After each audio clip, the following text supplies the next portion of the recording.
musia teraz držať. Držať? Držíme. Radšej by som vyšpil. A potom bude aj vypiť. Držíme.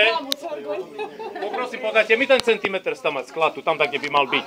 Alebo buď na stole, alebo niekde zostal. Môžem aj ja? Jasne. Máme ho. Ojko, tu máš. Výborne.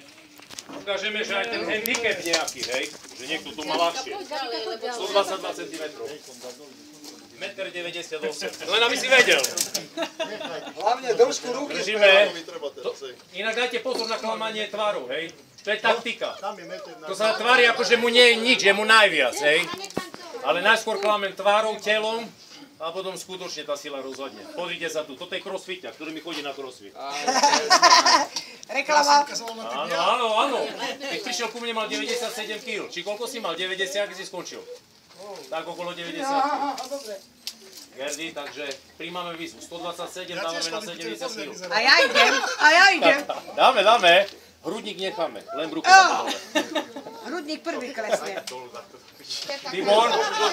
Tibor, ako to vyzerá? Začína vidieť prvé zašklby. To je čas okolo 2 minúty. Áno, prvé zašklby prídu po 2 minútach. A ešte slnko. Tibor, jak starý Cambridgeák, hej, z Košíc. Nevládzeš, jak on pí. Nemôžem sa napiť. Nie, nemôžem sa napiť. Len šetri. A dýchajte, chlapi, nerobte to nada. Len dýchajte, nehápte sa dýchať.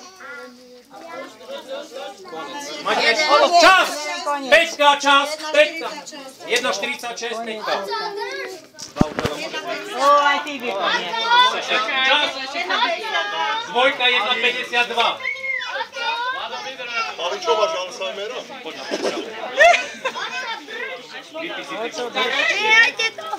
Deti, poďte, Ujo nemôže. Dýchaj. Nemôže fotiť, poďte ďalej.